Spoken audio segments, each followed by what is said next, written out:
the audience. So that sounds good? Yeah, okay. Josh, you can start.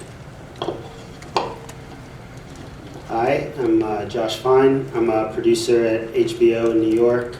I work on a news magazine show called Real Sports with Brian Gumbold. I'm very happy to be here, my second Play the Game. I was the senior reporter on an investigative piece we did before the last Summer Olympics about the International Olympic Committee. And part of that segment was about their relationship with China. Jens told me I had to get it down to 12 minutes, so this has some edits in it, but I'm going to show that first and then come back and talk about it a little bit. It runs about 12 minutes.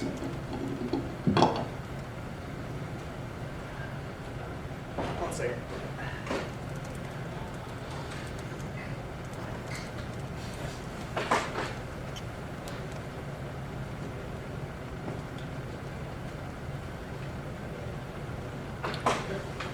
At the time, IOC member Hein Verbruggen was in charge of overseeing Beijing's preparations for the 2008 Games.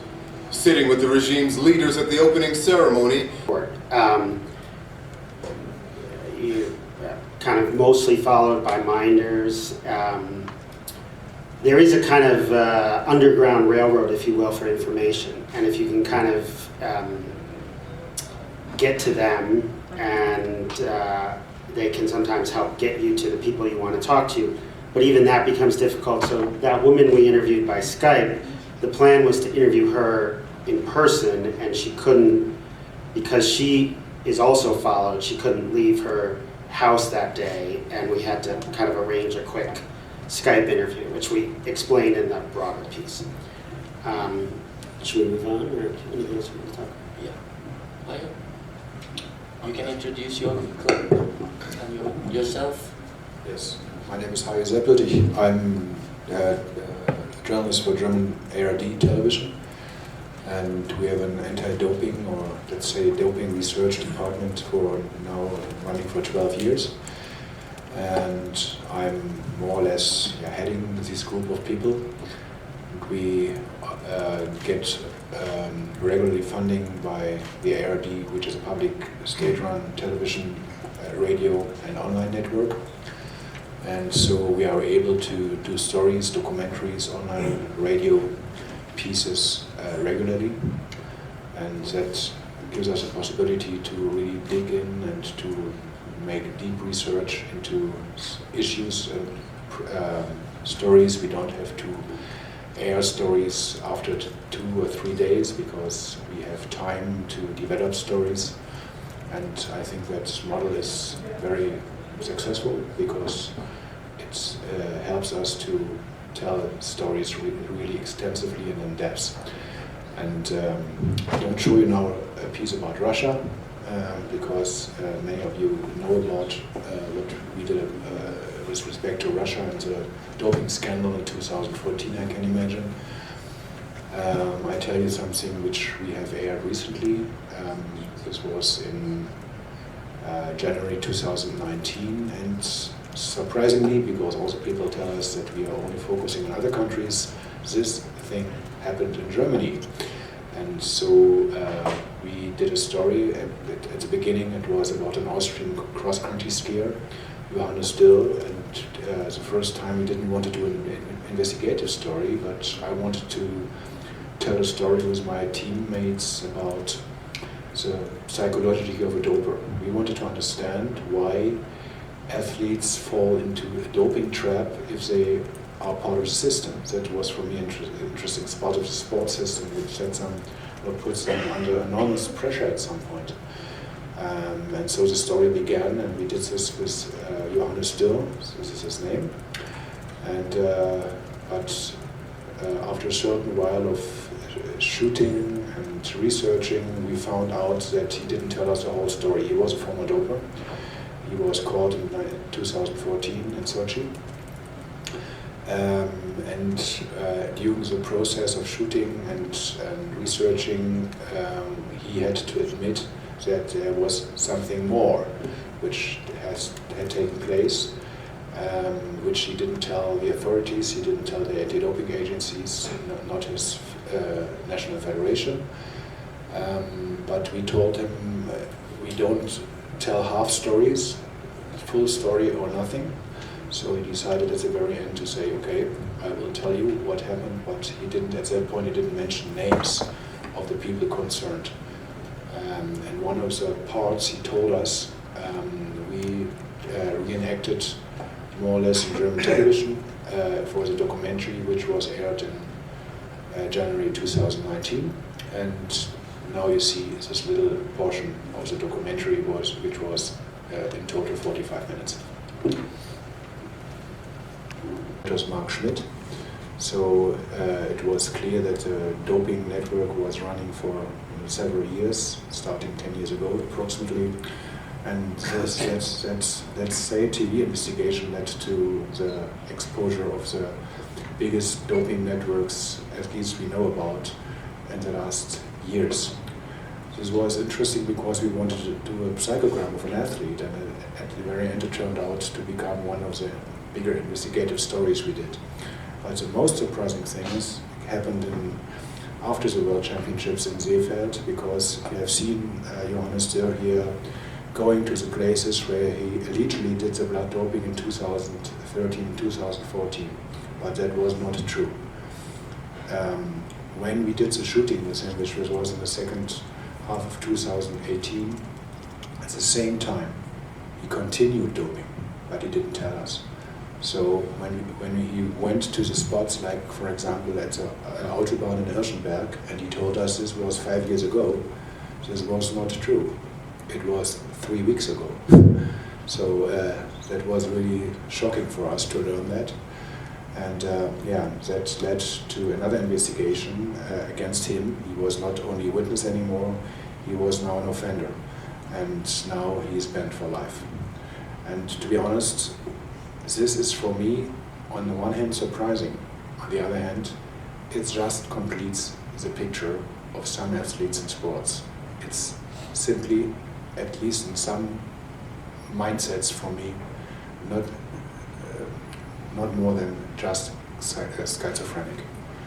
And Dürr told me he has two mindsets in his brain, or there are two Johannes Dürrs existing. And after investigating so many years in doping, my feeling is that I have to say I have a certain level of, I wouldn't say understanding, but let's say I can follow the thoughts of these people.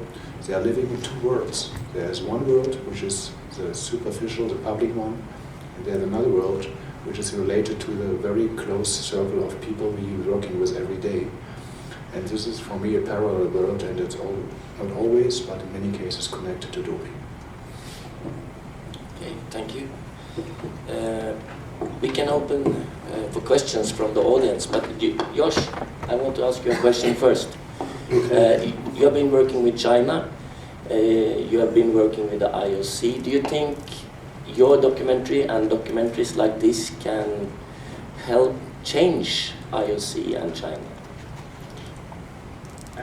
I think the honest answer is I don't know. So why do you make films like this? Why do you make films like I this? had a thought. Yeah. Absolutely not. The situation is worse than ever in China. I remember Thomas Bach saying in 2008, this will help to improve the situation in China. It will have a long-term effect. What does it have? Currently, we have the worst situation, no, I wouldn't say ever, but at least 10 times worse than just a couple of years ago. It didn't help at all. So it was like a small plane flying into Beijing for a couple of weeks, flying out, and then the situation was not different than before. And now, 10 years later, we have a dictatorship in China. We have really, really serious and varying political conditions in China. So I wouldn't say that Olympic Games help. Maybe for some couple of weeks, but not on the long term. So why do you make documentaries like this when it has no impact? Okay, Hajo, you said you had some impact, but... I mean, I think that gets to a broader question, like why be a journalist, why be a reporter? You know, I think there's some value to, you know, information, some value to sunshine, the public being aware of information. You know, you don't know necessarily what happens after you report on things. I think our job is to shed some light on what is perhaps going on, and hopefully that's a valuable thing in an open society. Okay, we can take questions in the rear there, yes. Please say who you are, what is your background, and who do you ask the questions to? Hi there, Mark Cooper, formerly Head of Communications for the Olympic Games at the IOC.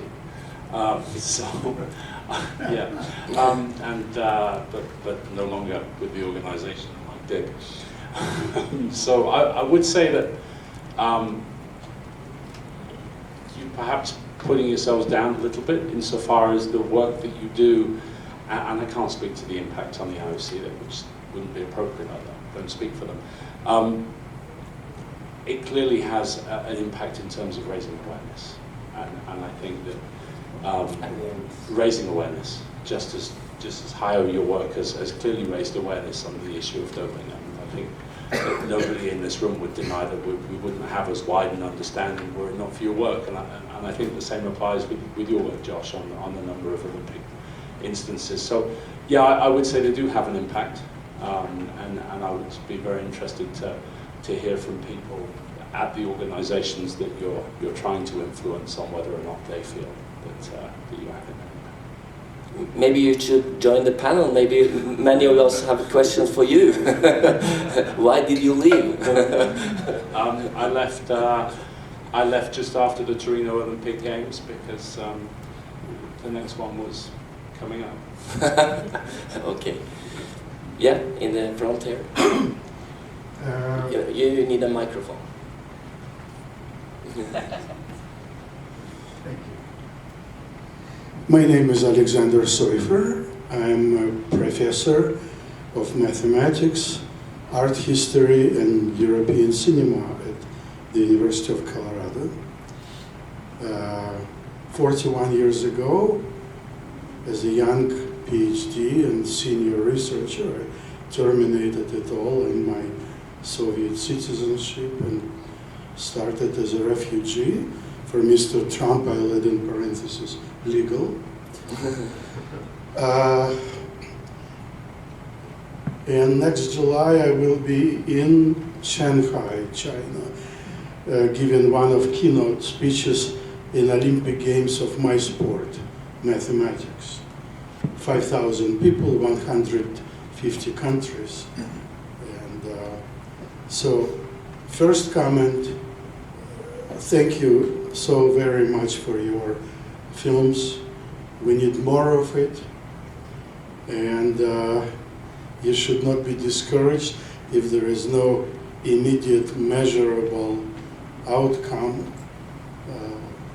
There is a very simple argument. What can I do alone? What can you, one filmmaker, do? You do what you can, and you let chips fall where they may.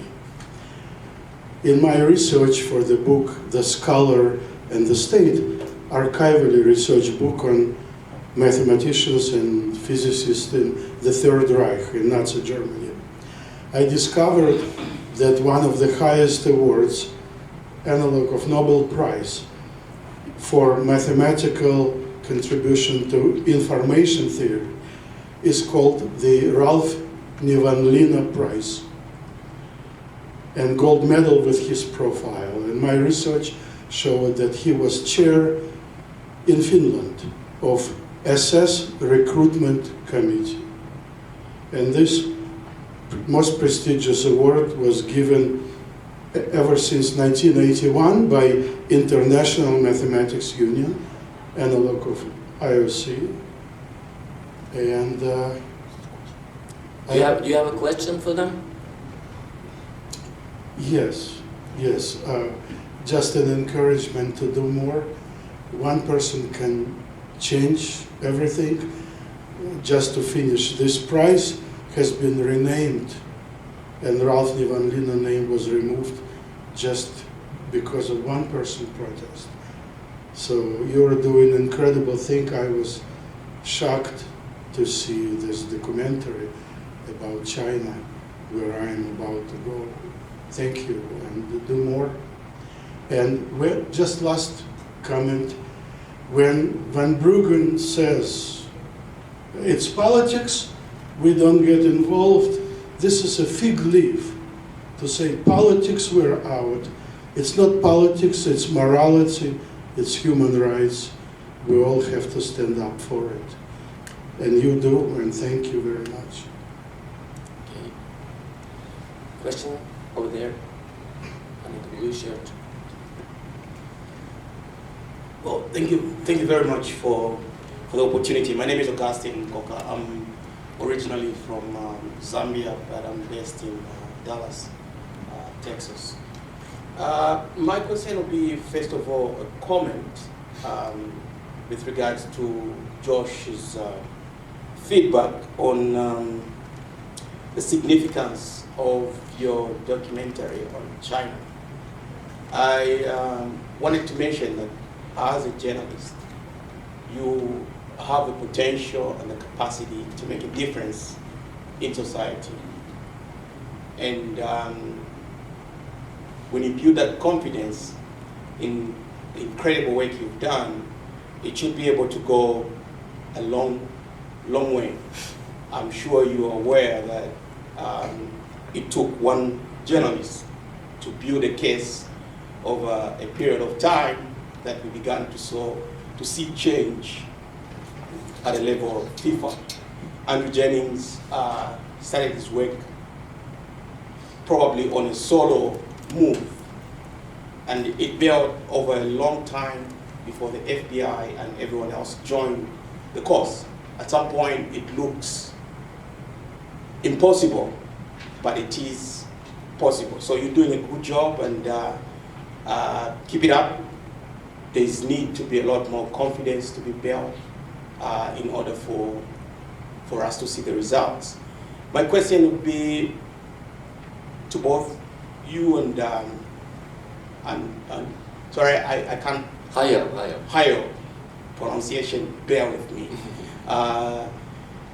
What other works are you doing in sports, not specifically related to the Olympics?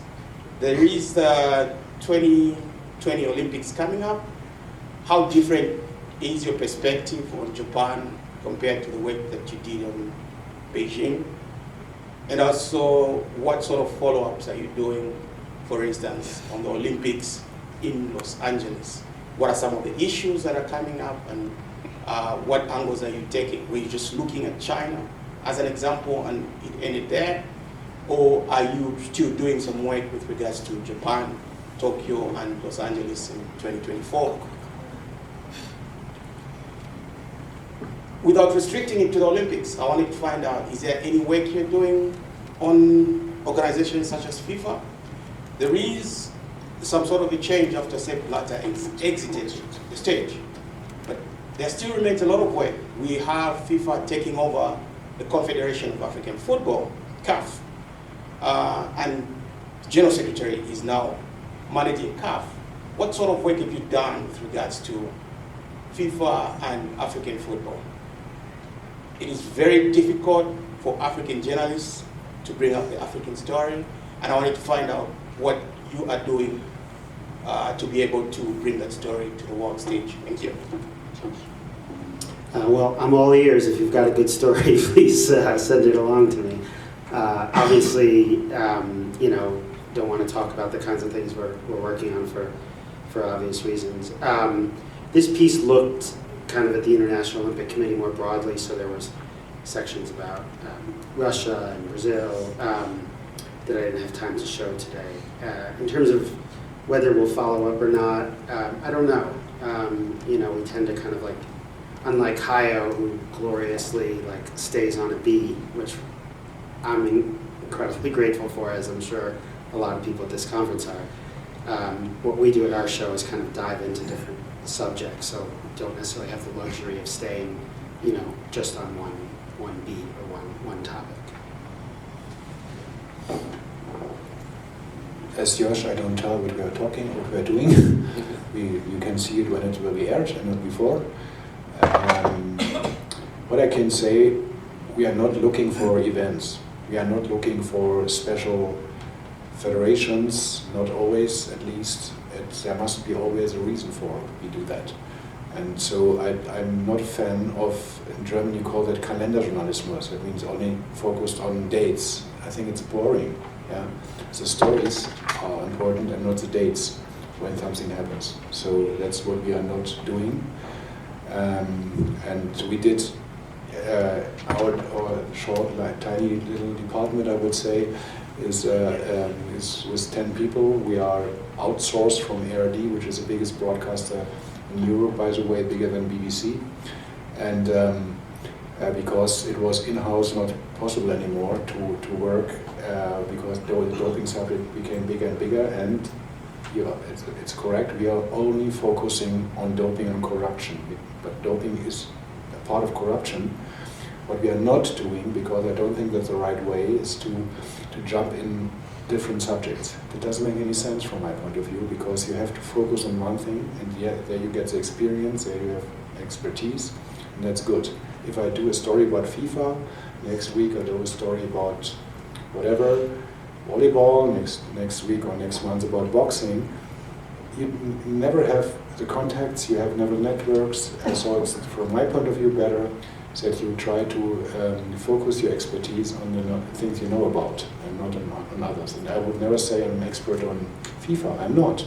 And to be honest, I cannot, because if it comes to doping, we talk about big 35 Olympic federations still, yeah. Summer and winter, 28 summers, 7 winter federations. We talk about more than 200 countries in the world, 200 NOCs, 60, 70 anti-doping agencies. We talk about rules, we talk about ethics, we talk about medical things, we talk about legal stuff. There's so much, it is so complicated, because we talk about jurisdiction and we talk about crime. Yeah, we talk about anti-doping laws, so it's a huge, huge field. ARD had to take a wise decision to establish this unit, and because we're here in a session which is about television, I would like to mention that all your questions here are, from my point of view, not only related to television, they are related to journalism. But what we are doing here is television, and this is one sort of journalism and on one part. And the difference, from my point of view, between television, radio, and online is that the picture itself is, at some point, so compelling, so impressive, and so full of impact that TV has still, or maybe online videos, whatever, or Netflix or Amazon has a huge impact, and sometimes much more impact than a newspaper article unfortunately can have. Yeah, you can write fantastic stories, and I really respect my fellow colleagues in newspapers and online magazines, because they do a fantastic job. Yeah, because it's for them to describe what we can show in television. The big problem for us as TV makers is that if you want to do a good story, it's not only about finding some pictures which fit to the subject you're talking about.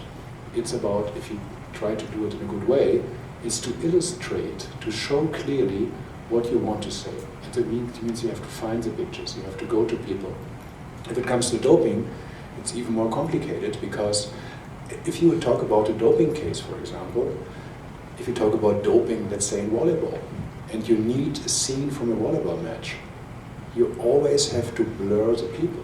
Because if you talk about doping and you see only one athlete in the frame, all people come to us and say, why did you show me when you talk about doping? I don't want to be in this documentary. So it's another challenge we have at some point. So my experience for many years now in television making of doping documentaries is that you have to deal with a very sensitive matter, and you have to protect the rights of athletes, and many federations, I know many federations, I know many top officials in federations, sometimes there is a feeling they fear us, they don't like us, because yeah, from time to time we obviously destroy their business model, because if the federation wants to have a nice championship and we come around the corner and tell them that unfortunately our figures say that 30% of your athletes are suspicious of doping, that's not good for the business, because that's not good for entertainment, that makes it complicated to sell an event. So that, and then I will end, and the next challenge is that we have to be honest, we are journalists in television. My colleagues, my fellow colleagues in the sports department, they buy TV rights for a lot of money to cover the Olympics. So they want to have high ratings, they want to have a good show, they want to have fun, they want that people like what they do, the coverage, and we are the contrast program. Because we come and say, okay, that what we are showing there is not that interesting, or maybe interesting, but not so clear and not so innocent as people might think and want. So there is also another challenge, because we are the journalists, we at some point destroy the product we are airing. So there are really serious challenges, but I don't want to complain at all. I'm very happy with my job. Josh, I hope you too. And yeah, I like what I do, and hopefully we can continue in this way. Josh, will you follow up with a comment on the working conditions, the acceptance inside the HBO for making documentaries like this, and yeah? I feel like... We have to work with this format. What do you mean by the format? Documentaries, TV documentaries, compared to, for instance, being a written journalist. I see, doing television as opposed to print. I mean, I would echo a lot of what Hajo said. I think the one thing I would add, which maybe he just probably forgot to mention, is it's an additional difficulty asking someone to do an interview on camera. You know, in that way, I'm often, I guess, jealous of my print friends who can, you know, pick up the phone or what have you. And then there's so there's a logistical challenge there. And then, which I guess is obvious, the one thing that's taken me even longer to figure out is there's a sort of secondary challenge, which is that you want the interview with the person to sort of be natural, if you will. And there's lights, and so it has a non-natural kind of, it's not the normal way two people would be talking, but that is hopefully the idea of an interview. So, and that can be an additional challenge for people you interview. Okay, we have a question over there. Yeah, hi, my name is Marina Schweitzer. I'm from National Public Radio in Germany. We're not part of the spoken of ARD, but we cooperate with them. And yeah, I'm happy about being a radio journalist in that regard. My question to both of you is, Josh, I saw the family that the movie was portraying, and it's often complicated in those cases, really, you know, complicated stories, complicated sports politics. You have to give it to the audience.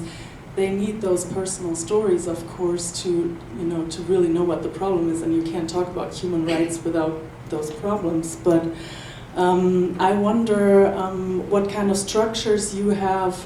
Hajo, you obviously had the problem too with the Stepanovs. What kind of structures do you have to, you know, protect those people that give their story on air? They give their faces. They live in China. Do you follow up on them? Do you feel like an obligation to follow up on them? And what makes up with your role too, like crossing a border to maybe some sort of activism as well? I find it really hard as a journalist to think about that. Yes, you first. And then. It's a good question. You know, I guess one of the nice things about television is the person knows they're part of the story. You know, so there's nothing. You know, that family knew they were being interviewed. They knew they were going to be part of the show, etc. So there's nothing clandestine about that. You know, it differs in every situation. Obviously, you never want want to do anything that's going to put anyone at risk. What we found a lot of in China was that, and actually there's a part that we didn't show, there are kind of like underground fixer, if you will, this guy who wanted to show us what, in his view, was a side of the Beijing Games that hadn't been told. He wanted that story out. We offered to, blur his face, and he was, I'm sure, giving us an alias of his real name, and we did blur his face, but he wanted. So I guess my point is, it's different in every case. Sometimes people that's part of, they want to be out and talking about it. I would obviously never do anything that I thought would put anyone at risk. I don't know specifically to answer your question. What happened to them, to that family? Should you care about what happens to them? Yeah. Right? Marina's question is right. When does it become activism and it's not journalism anymore? A right question from my point of view, and not easy to answer in some particular cases. The case with the Stepanovs was a case, I would call it a borderline case in a way, because I have been with them in touch for, let's say, 9 months before we aired the documentary. So they gave me a lot of evidence and they trusted me. They gave me interviews in summer 2014, and first, if I remember right, I'm not sure anymore, they wanted to get that I sign a paper or whatever, that I don't air the interview before they have left the country, because it was obviously clear that they cannot stay in Russia anymore when this documentary will be aired. I don't remember, but I think they didn't ask for this signature anymore because we had so much trust already. But it was clear for me that I can't do that. So the next thing is what will happen with them if they will not leave Russia. Then the whole Russian doping scandal would have been broken at that point, because we wouldn't have had any story. And so we had to do more than usual journalists do. So we had to find out ways how they can leave the country. We had to find ways how the future could be.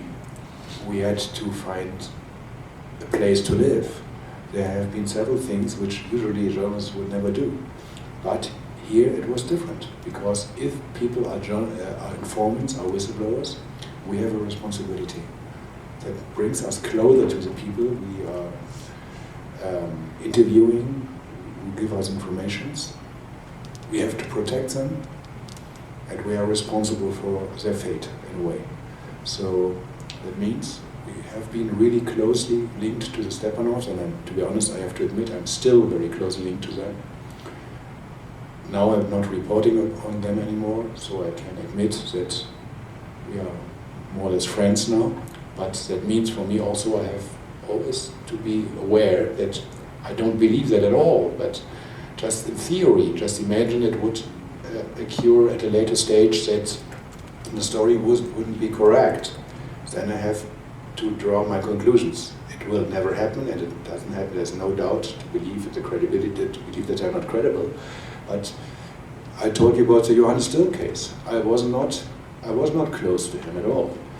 But there was also a situation where we had to protect him in a way. And what happened? 3 months later, I can say that he betrayed us. This was a kind of betrayal.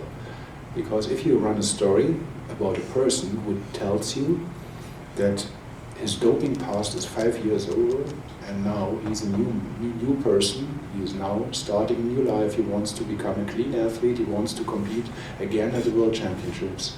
And now he's telling us how it was 5 years ago, and maybe 10 or 15 years ago, when he became an athlete and step by step got used to doping. And then you realize that all what he did during the shooting was correct what he said, but it was not correct what he did. So that is a breach of trust from my point, very clear. So, but even then, even that if it's a gangster, a criminal, whatever, even Grigory Rodchenkov, yeah, I met him before the Sochi Olympics. I met him at Sochi. I met him afterwards. I always told Grigory, I know there's more behind what you tell me. And I tell you one thing, don't lie to me, don't lie to me. If you don't want to talk about things, then don't mention them. But what you say must be the truth. And I can imagine, I can say, for at least until the time before he left to the United States, we had a good way of communication. And when the story broke and I realized that everything what he told me was correct, but there was a lack of more information and there was much more, I could say one thing. He didn't lie to me, and it is important. And even then, even Grigory Rodchenkov, at that time, and that is for every whistleblower the same, needs to be protected. This is the highest priority of journalists, and in particular, I would say for TV makers, because they present these people on air, visible, for usually big audience, and what we are doing now for an international audience. So whoever it is, we have to fulfill our commitments with respect to people. So Marina, you're right. At some point, maybe we are close to the border where it's not real journalism anymore. It's a little bit more. But I hope you understand that in certain situations you have to balance what is more important. And I think more important is to protect people. Yeah, the question I think is rather linked to, sorry if I go, I just want to make it short, but the question is rather whether the media, like the institutions themselves, you know, the newspapers, the TV stations, not you in particular, best way would be that those places have it institutionalized to help people, you know, that's the question kind of, are they equipped for it at all? I can tell you that when the Stepanov case came, nobody realized at that point how big the story would become. Nobody. And when I was traveling with them in summer 2014 through Germany, when I invited them to come over, because they had decided to leave Russia at that point already. They didn't do it at this point, but they decided to do it a couple of months later.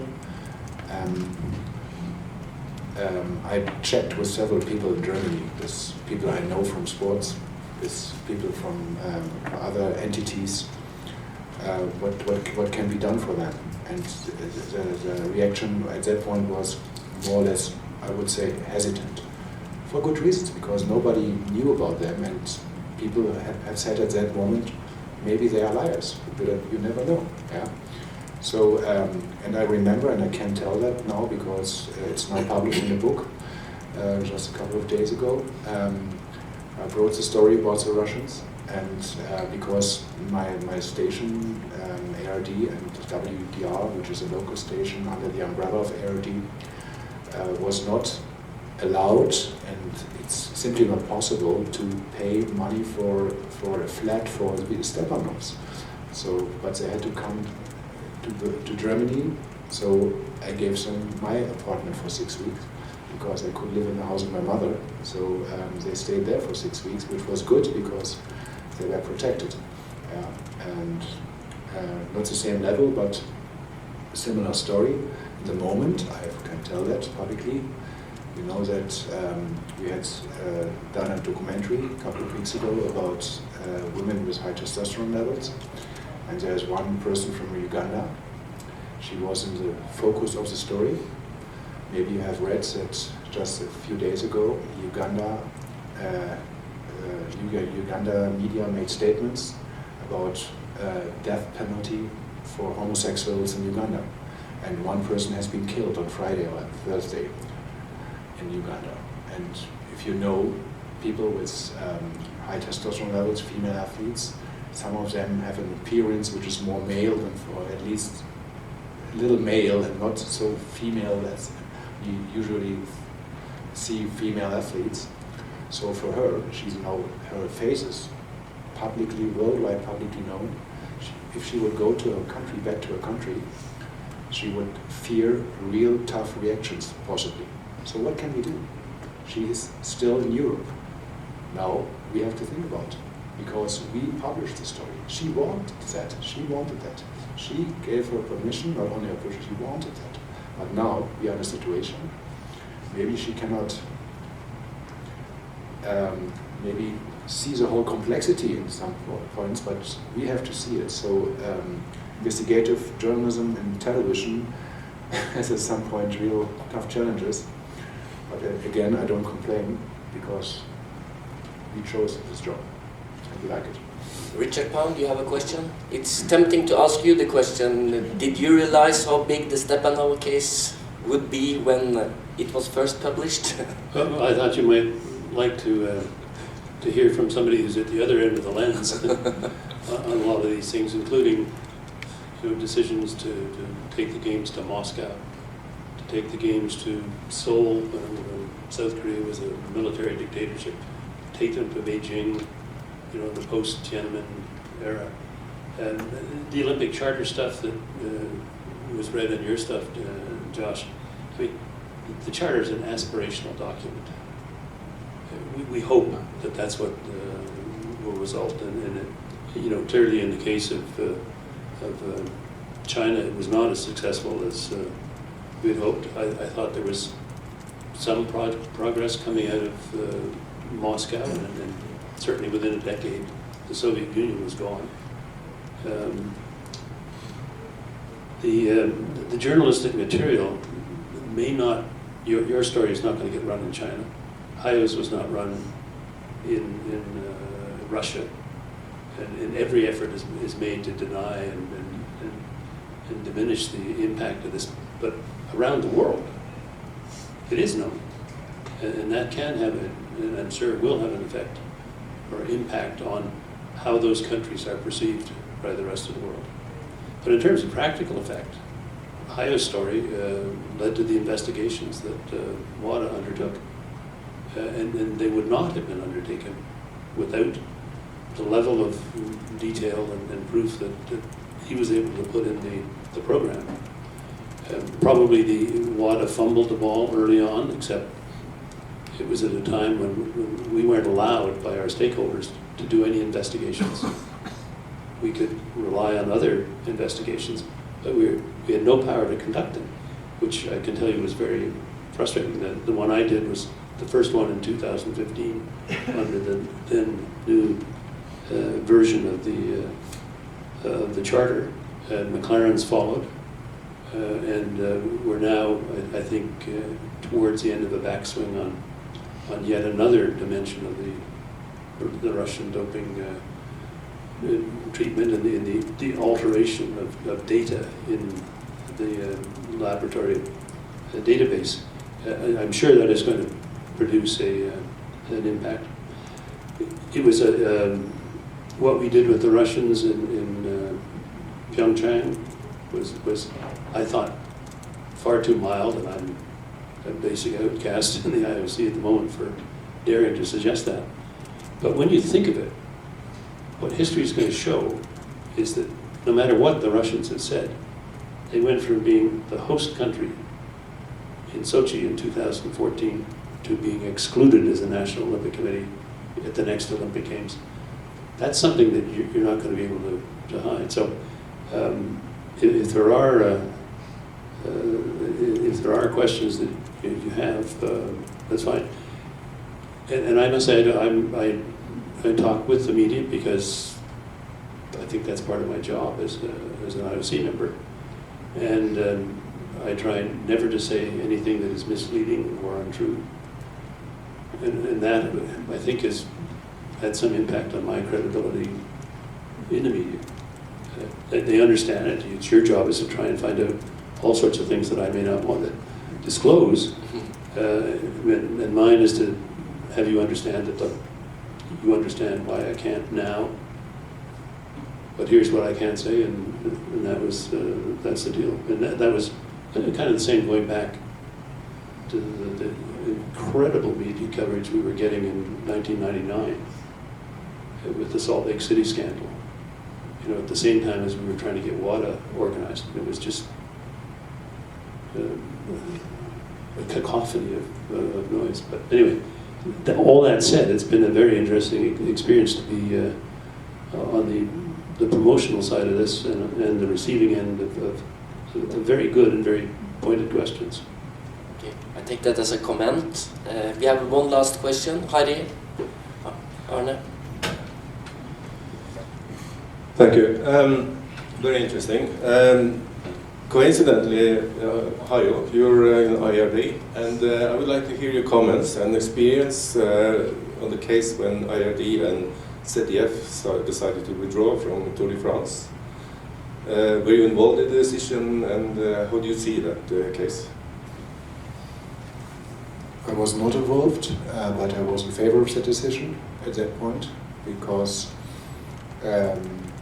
I think if a federation or people who are in charge of running events or here as cycling teams fail to solve their problems in anti-doping and even manipulate or don't say the truth, then for me as a team, not for me, but for us, as some who are broadcasting the event, we cannot guarantee anymore that what we cover there is clean, is correct.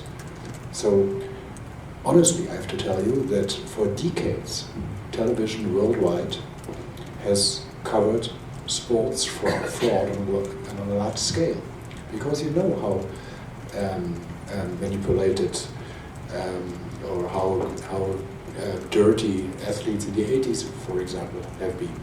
You know the state-run doping system in East Germany. We know about Soviet Union. We know about the Eastern Bloc countries. We know about the doping in the US, about Kenya, about China.